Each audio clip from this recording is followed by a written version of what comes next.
Yeah, g'day. Hey everyone. How you doing? Righto, so a bit of a catch up for weeks 8 and 9. We didn't do a video at the end of last week because we've been basically sitting around in Geelong for around 10 days. So since our last update, we left Toolangatta, got down to Geelong on the evening of Remembrance Day, the 11th of November, and we camped up at the Geelong showground. And then, we caught up with a bit of family there. We celebrated Greg's birthday while we were there as well. Went out for dinner. What else? Don't want to share who we went out to dinner with. It's a secret. We went out to dinner, but we're not going to so we went out to dinner in Geelong on the waterfront with my sister Jan and her husband Brendan. It was awesome to catch up. We're planning an overseas trip with them next year, early next year, which we'll document for you guys. So yeah, it was great to catch up and see each other for a bit. Unfortunately, they had to jet off over to Perth, so we weren't able to spend as much time as we would have liked with them this day.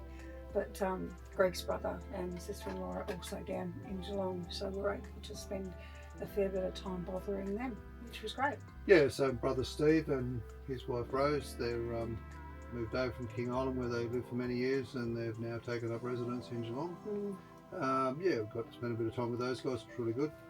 They also have a young lady who goes by the name of Charlie, who is billeting at their place while she does her midwifery course. She's basically waiting to head back to King Island for one of the women she's looking after to have her baby, and then after that she'll be taking the summer break off effectively and slipping back over to King Island, and then she'll resume studies next year. But Charlie looked after us like a Cooked motherless. some amazing meals. Yeah, absolutely.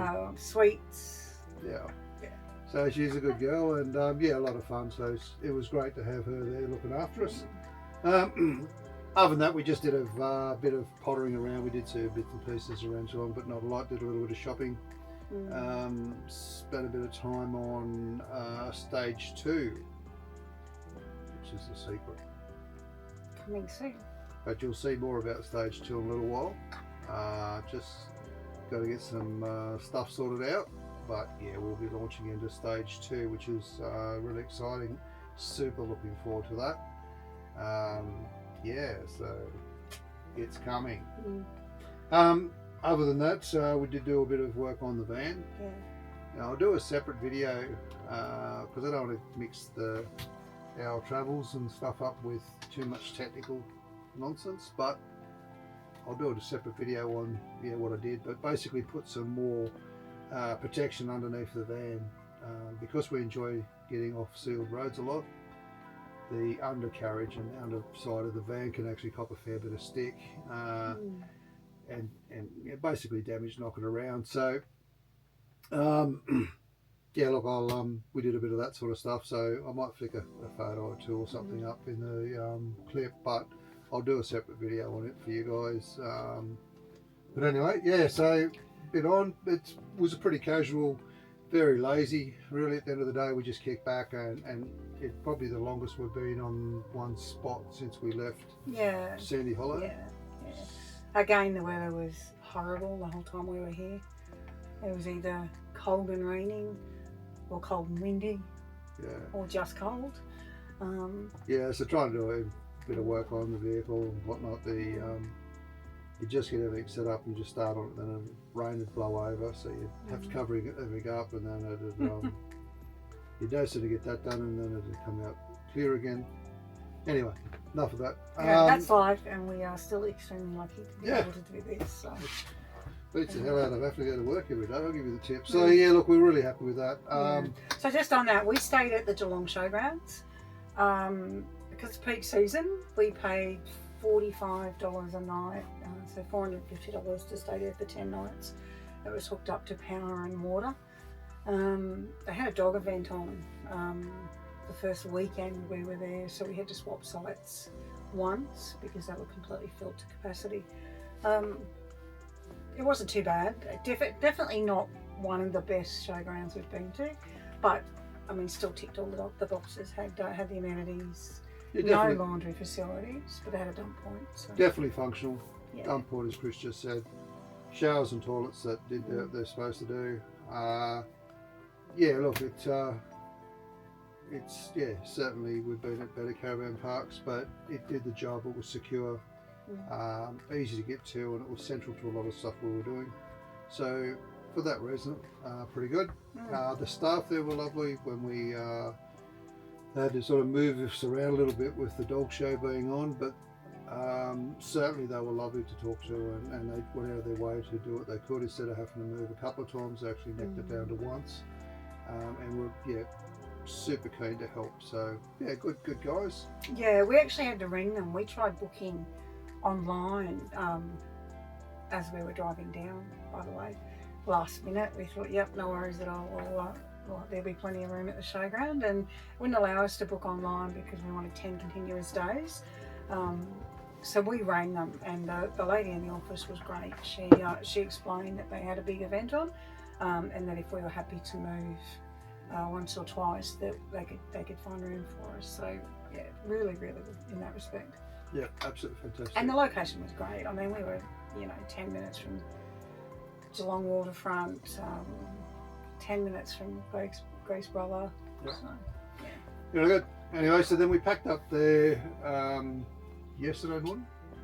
Yes, at the crack of dawn. Yeah, so it's the first time we've kicked our guts out of bed for a little while that early. It's terrible. Oh, nonsense. Anyway, we had most things packed up, so we just got up early and connected the van up. We actually put the push bikes inside the van just to reduce the height a little bit, because they do stick up a little bit higher than the van, but on the way back we probably won't do that. Turns out it wasn't necessary. So yeah, look, we'll leave them on the bike rack on the way back. But yeah, got up nice and early, got down to the ferry terminal. Painless operation. Yeah, it was.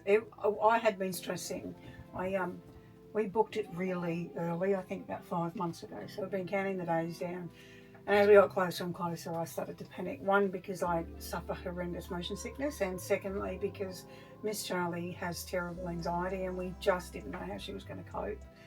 And neither of us know Geelong very well, so we sort of didn't know what we're expecting. But it was great. It was signed beautifully. They had some road closures, but had other signs up to get us in there. And it was so straightforward. Going in, getting our tickets checked, So getting our puppy stuff. There is a little bit in that though.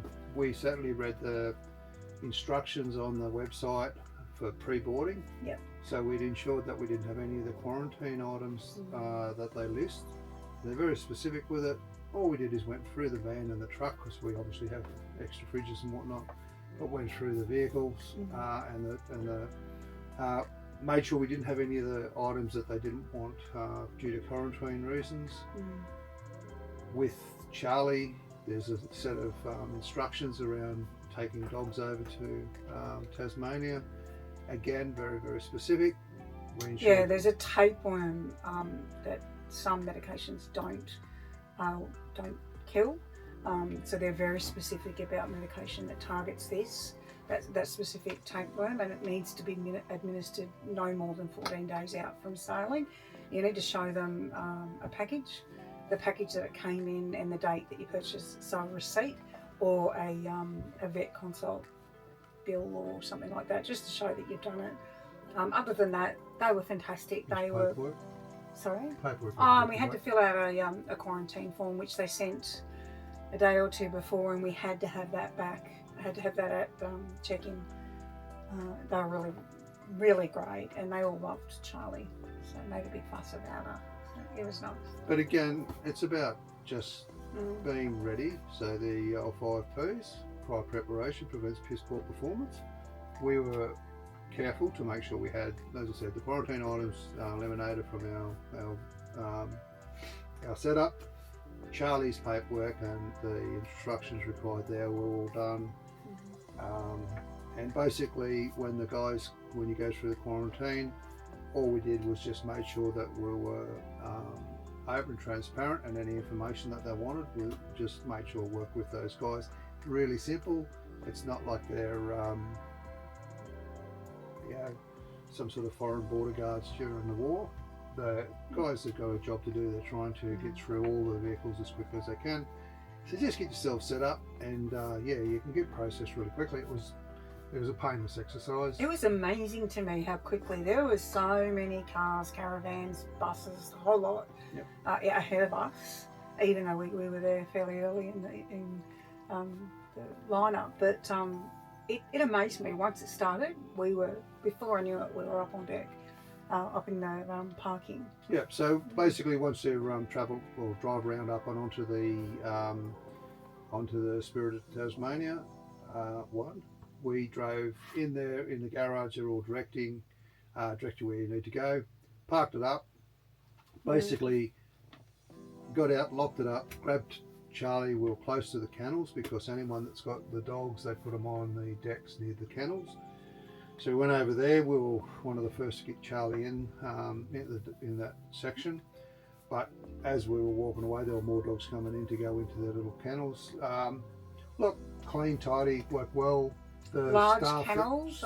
I thought because Charlie's she's 12 kilos, but she is quite a small dog in comparison to others. I thought they may have put her in a smaller kennel, but she was in one of the big dog kennels. She had plenty of room. We just took all of her bedding, her blankets, her teddies. No food, obviously, because she was going to be locked up for 11 hours. And they have water containers that are either welded or bolted to the side of the gates, so they can't tip over or anything like that. And it was all fine. And the staff there were lovely. Yeah, really helpful. She showed us a little trick to making sure that we put the clip on the leash through the lock, as just as a backup in case one of the locks came off or anything like that. And assured us she'd be fine, and she was. Yep. She was fine. So from there we just went up to the deck where we were at. So we paid for recliners to be able to rest a little bit better than in I suppose the day chairs and stuff that are through the vessel, like around the bars and the cafes and stuff. Great decision. The recliners were great. Yeah. Really great. You lay back. I had a nap. You shut your eyes for a couple of minutes. It was great. So they were overlooking the stern of the vessel, so we could see where we'd been. We did have a bit of a look. I went for a walk at one stage. I said we get right up the front, and we were going to have a Titanic moment. We were never having a Titanic moment. But as it turns out, you can't get all the way up the front anyway. There are a few observation decks you can get out and have a look and get out in the open air. But yeah, there was no Titanic moment going on there. And look, I was terribly disappointed, to be honest. But so yeah, we were on floor 7, deck 7, which has the recliners. They've got plenty of food on board, food options, little breakfast, grab and goes, things like that. I do recall they said they had pizza, but we never got. I think that was on deck 9 or 10, but we never went up there. One really cool tip if you want to save money, because it is quite expensive. Just like everything, where you don't have many other options. We noticed that people beside us in the other recliners had packed a little esky full of snacks and drinks and stuff like that. So probably on the way back, you'll be looking down the barrel of a bit of a cut lunch. Yes. Stick it in a Audi esky, Audi shopping bag. Because we haven't got eskies. Yeah, because I had a toasted sandwich. And a little bit of a roasted veggie thing for lunch. You had some fish and chips. Similar. I don't think we would have spent less than $100 with the coffees, drinks. It wasn't too bad. Morning and lunch, and we definitely would have. We could have saved that if we'd known ahead that we could have packed a little esky. And every cent counts when you're on the road full time. So. Yeah, there was no gripe about it. It's not like you're going to the footy or something like that where they won't let you do this, won't let you do that. But anyway, look, fairly straightforward, but a routine trip. The ocean was reasonably flat. I wouldn't say it was. She was not the doldrums. It wasn't dead set calm, but it was certainly manageable. There was a little bit of swell, but look, I've been across there before when they've been running a fairly handy swell, and yeah, this trip was a good one. So yeah, a bit blessed there. Yeah, so we'll as I said earlier, I get horrible motion sickness, and I was terrified that I was going to get sick again. There's nothing worse than getting motion sick and not being able to get off very quickly, and yeah. So I had I bought some travel calm. What I hadn't done last time when I went on a cruise was started it before I got sick. Nobody told me I needed to. So this time I got ahead of it, and I started my medication 2 days before we boarded, and it made a big difference. The last time I went on a cruise, or the one and only time I went on a cruise, when coming out of Sydney Harbour, I got seasick and I was sick for 10 days. So this just was a game changer. A little bit, we went to get some lunch, and that was when it got a little bit choppy, and the feeling of like losing your feet didn't sit very well with me. It put me off my lunch a bit, but we just went back to the recliner and I laid down, shut my eyes for a bit, and I was well. So if you suffer motion sickness, start your medication when you leave. Yeah. So anyway, after that, when we got into Devonport, we basically when they let you know, don't stress, don't panic. They talk you through it, send us down to the garage. We jumped in and just waited there in the vehicle when they were ready. After we collected Charlie, which they remind you, in case you're likely to forget, to pick up your loving pet. Yeah, make sure you pick up your pet. I can't believe they have to remind people. No. Anyway, so we picked up Charlie and then we jumped in the truck. She was wonderfully happy to see us. Anyway, so we just waited there until they got everything set up, and then they just start again directing them off. Once you're directed to drive off, it was simply a matter of doing exactly that. Drive off, follow it out, and then I was actually quite surprised at how quickly the traffic cleared. Certainly dispersed very quickly into Devonport.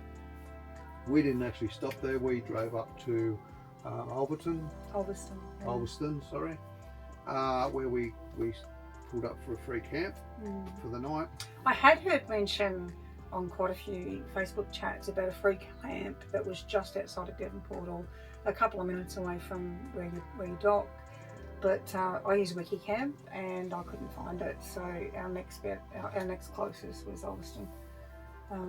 Very small. I don't think you would have gotten any more than 3 or 4 vans in there. Luckily, there was only a couple of little, Hiaces or whatever in there. So little mohos. Yeah. So anyway, there was room for us. So stayed there for the night.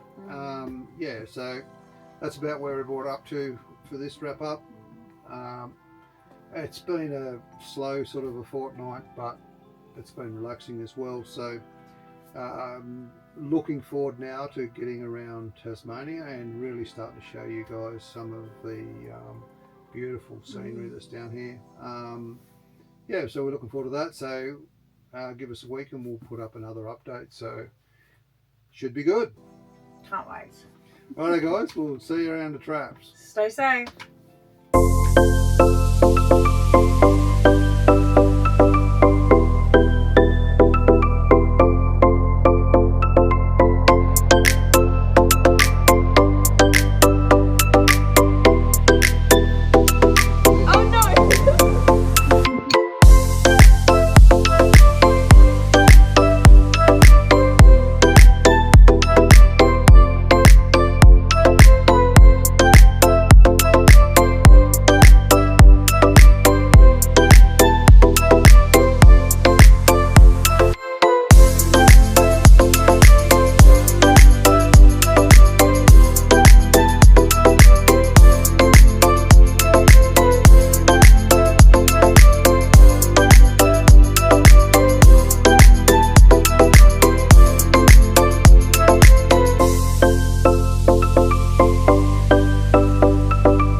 Yeah, g'day.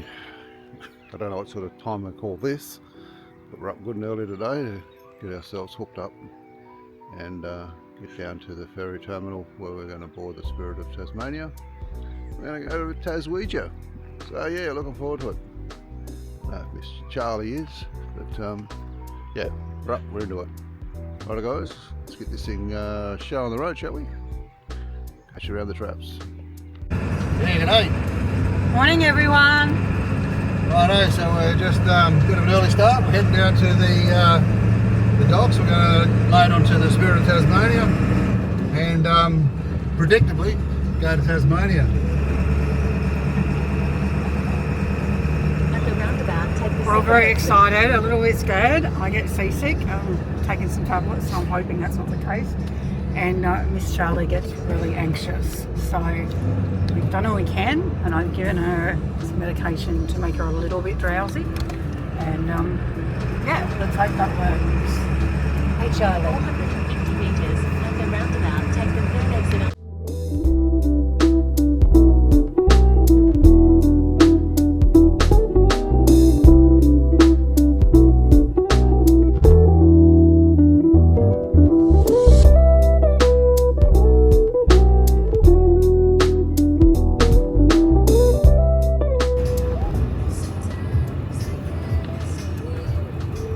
Are you excited, baby? Always excited, darling. You know that. Just being around you makes me excited. Are you excited, Charlie? No, Not at all. something's going on.